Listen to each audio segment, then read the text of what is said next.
Wow. This further and better roundup, it really does give us a lot to unpack. Awards buzz, documentaries, industry shakeups, even some spicy opinions. Where do we even begin with this deep dive into the world of film and television? Let's start with the thing that's on everyone's mind right now, awards. Okay, so the Oscars, right? Anora, it really swept the board. 5 wins: Best Picture, Best Actress for Mikey Madison, Best Director for Sean Baker. I mean, it's clearly a film to be reckoned with.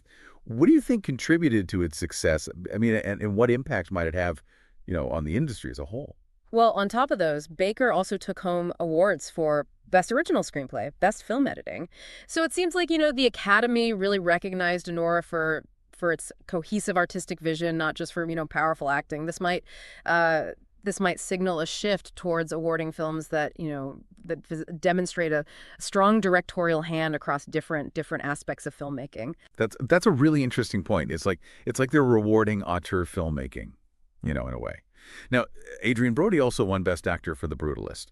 Do you think these 2 wins, Anora for its overall vision and then Brody for this really intense performance, point to some broader trend in what's being celebrated, this year? Yeah, possibly. We have Anora, which feels very current, very now. And then The Brutalist, well, knowing Brody's work, it likely delves into something a bit more intense, a bit more historical, maybe. So yeah, the Academy could be trying to recognize a range of styles and genres. Makes sense. Now let's switch gears to the César Awards in France. Jacques Audiard's Emilia Pérez won Best Film and Best Director.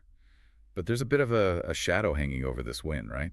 Yes, the controversy surrounding Karla Sofía Gascón, one of the stars, and some of her past tweets, it definitely raises questions. Gascón attended the ceremony, but she didn't win any awards. It's a tricky situation. It does. It really makes you think about how we separate the art from the artist, especially in today's world where everyone has a voice, everyone has a platform. Absolutely, it's an ongoing debate. There are no easy answers. Yeah.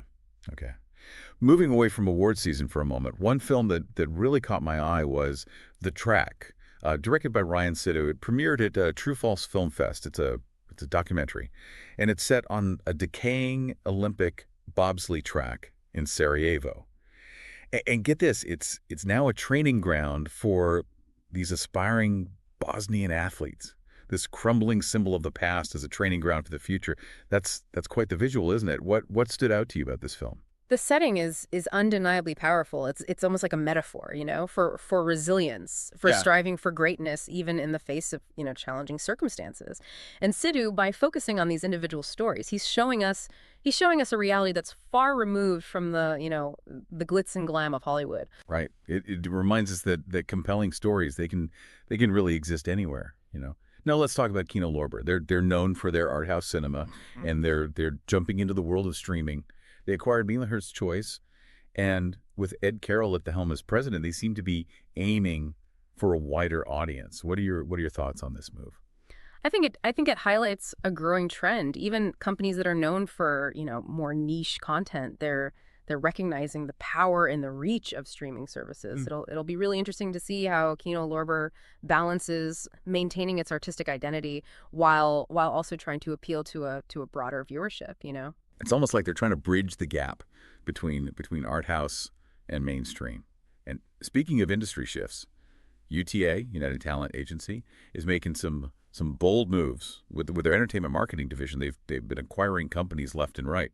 MediaLink, JUV Consulting, which is now renamed Next Gen, and they're bringing in some serious talent. Austin Schumacher, Tiffany David, they've seen incredible revenue growth too. What do you think is driving this expansion? Well, it points to the increasing importance of marketing in today's entertainment landscape. It's no longer enough to just create good content. You need to connect with the audiences, build buzz, navigate the complexities of distribution. UTA, it seems like they're trying to position themselves as a leader in this particular space. So they're not just representing talent, they're actually shaping how that talent is perceived and consumed. Now, there's this really thought-provoking piece on Gene Hackman and his unique acting talent.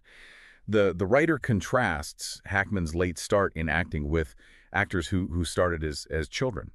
and they highlight the real world experience Hackman brought to his roles, which I think is a really interesting point. What resonated with you about this perspective? It raises the question, can life experience be as valuable as formal training, or even more so in some cases?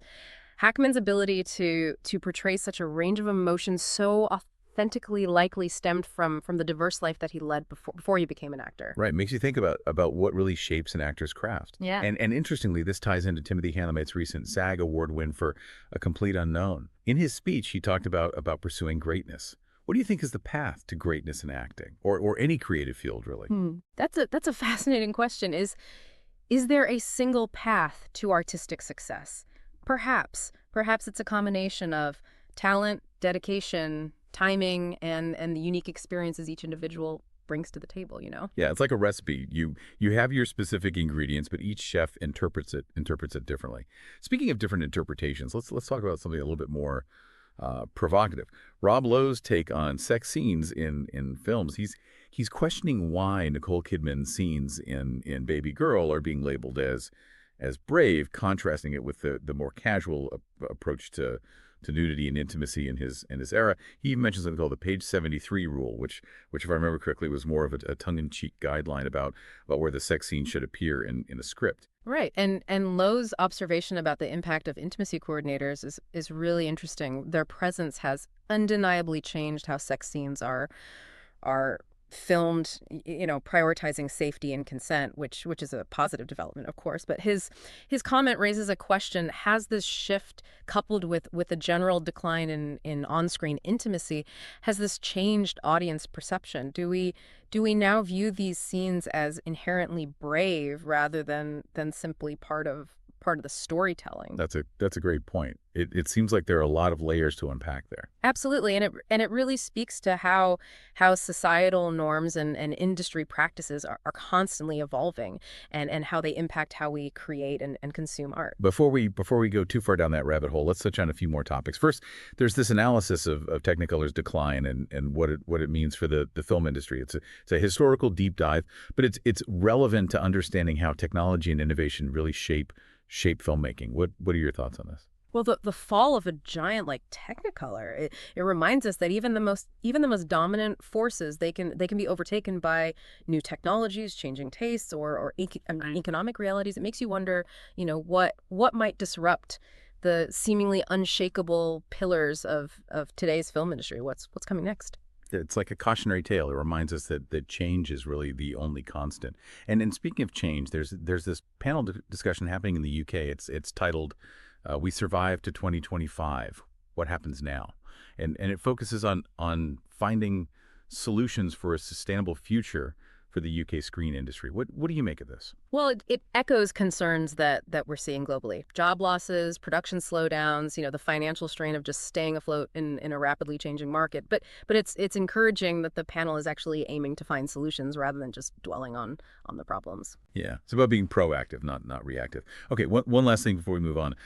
Bollywood superstar Amir Khan has been making headlines with his views on how streaming is revolutionizing Indian cinema. And he argues that platforms like Netflix and Amazon Prime are making Indian films accessible to a global audience like never before. What are the implications of this for the global film landscape? This is significant because streaming it's breaking down geographical barriers. It's allowing viewers to discover content from cultures that they might not have otherwise been exposed to. It's a victory for diversity and the film industry as a whole. It's like the world is becoming one giant interconnected cinema. Okay, before we get lost in the metaverse of movies, let's focus on some specific deals and opportunities. Sony Pictures Entertainment, they're shopping around Jeopardy and Wheel of Fortune for a streaming deal, hoping to attract a younger demographic. What do you think about this strategy? Yeah, it's a smart move, really. Yeah. Jeopardy and Wheel of Fortune, they're iconic shows,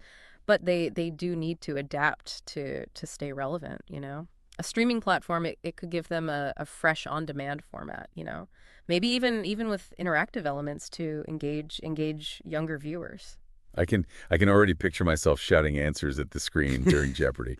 Okay, let's let's shift gears to talent on the move. Mm-hmm. Shanola Hampton, a lot of people will know her from Shameless. She just signed with Innovative Artists. And she's starring in this new NBC drama called Found.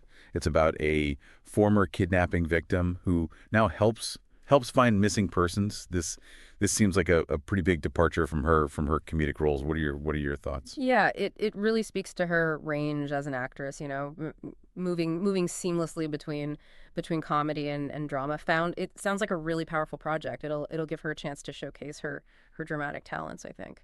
It's always fascinating to see actors, take on such different roles. And lastly, there's some news that's close to my heart. The Grierson Trust, they're hosting a webinar for their Doc Lab program, which supports diverse talent in documentary filmmaking. Applications, they close on April 3rd, so if you're listening and you're passionate about documentaries, definitely check it out. What's your take on the importance of programs like this? Oh, it's commendable, really, that they're prioritizing fostering diversity. The documentary world, it's like much of the film industry, really. It needs more voices, more perspectives from underrepresented communities. The Grierson Trust, they're making a real difference in this area. Absolutely, absolutely. Supporting diverse filmmakers leads to richer, more varied stories being told. I think we've covered a lot of ground today in the film and television landscape, wouldn't you say? Yeah, we have. We've traversed a fascinating landscape from award show highlights and behind the scenes looks at documentaries to industry power plays and thought-provoking commentary and promising new ventures. It's quite a dynamic industry, isn't it? It really is. Yeah. And it's constantly evolving. It keeps us on our toes, constantly surprising us with new trends and innovations. But at the heart of it all, it's the simple power of storytelling, isn't it? It's a universal language. It connects us, it moves us, it entertains us. Precisely. No matter how technology changes or how distribution models evolve, the human need for stories, it remains constant. So true, so true. To bring this deep dive to a close, let's recap some of the most intriguing points. We had Anora making waves at the Oscars and Emilia Pérez sparking debate at the Caesars. We got a glimpse behind the scenes of The Track, that documentary about resilience and ambition in a truly unique setting. And we saw how companies like Kino Lorber and UTA are adapting to the changing industry landscape, pushing boundaries, redefining their roles. Yeah, we also grappled with some thought-provoking perspectives on acting, the impact of intimacy coordinators on filmmaking and the changing nature of sex scenes on screen. And let's not forget the global impact of streaming, with Amir Khan highlighting its role in expanding the reach of Indian cinema. So much to reflect on. But here's a question for you. Considering all these changes, all these opinions, all these stories we've explored today, what do you envision for the future of film and television? Will streaming take over completely? Will technology fundamentally change how stories are told? Will we finally see diversity and representation really take center stage? Yeah. I don't have the answers, but I'm excited to see what the future holds. As am I. The beauty of this industry, it lies in its constant state of flux, its ability to surprise us, to challenge us. Ultimately, it reflects the ever-changing world we live in. That's a beautiful way to put it. And with that, we'll leave you to ponder the future of the silver screen, the small screen, and every screen in between. Until next time, keep exploring, keep questioning, and keep those popcorn buckets full. Yeah, it really does feel like we're at this turning point, Yeah. like we're on the cusp of a whole new era of storytelling. But before we get too lost in the future, we did talk about some really interesting developments that are happening right now. What stood out to you from the deals and opportunities section? Well, Sony looking for a streaming deal for Jeopardy and Wheel of Fortune. That's a fascinating play, Trying to attract a younger audience with those classic game shows. That's a bold move. It is. It really is. I wonder if they'll try to incorporate interactive elements or maybe some sort of watch party feature, to try and make it more appealing to a digital generation. Yeah, that would be smart. It could really create a whole new level of engagement with those shows. Imagine like live tweeting your Jeopardy answers. The possibilities are endless, really. Okay, another item that I thought was really interesting was Shanola Hampton signing with innovative artists. Yeah. She's got Found coming out, and of course we know her from Shameless. It seems like this new agency could really help her career blossom, even further. Definitely. Found, it sounds like a really, really gripping drama. Yeah. And it'll really allow her to showcase a different side of her talent, compared to the comedic brilliance that she displayed in Shameless. It's a smart move, I think, Yeah. for both her and the agency. And on a personal note, I was really excited to see the Gerson Trust's Doc Lab program getting a shout out, supporting diverse voices in documentary filmmaking is so crucial, and I think this program is doing fantastic work. Absolutely. The documentary world, it's like so many creative fields. It really benefits from a wider range of perspectives and stories being told. And it's encouraging to see organizations like the Grierson Trust actively fostering this kind of inclusivity. It really does give you hope for the future of filmmaking. Yeah. Seeing these initiatives gain traction. Yeah. So as we wrap up this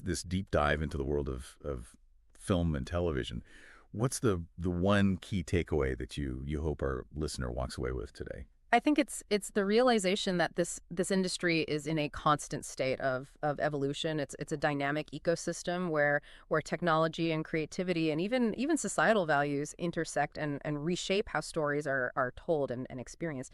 Staying informed and engaged is crucial for anyone who really wants to understand and appreciate this ever-changing landscape. That's beautifully put, and I think that's a great note to end on. It's been a fascinating journey exploring all these trends and controversies and innovations with you to our listener. We hope this deep dive has sparked your curiosity and left you with plenty to ponder about the future of entertainment. It's an exciting time to be a fan of film and television, that's for sure. It certainly is. Yeah. And on that note, we'll say goodbye for now, but stay tuned for our next deep dive where we'll explore another corner of the ever fascinating world of entertainment.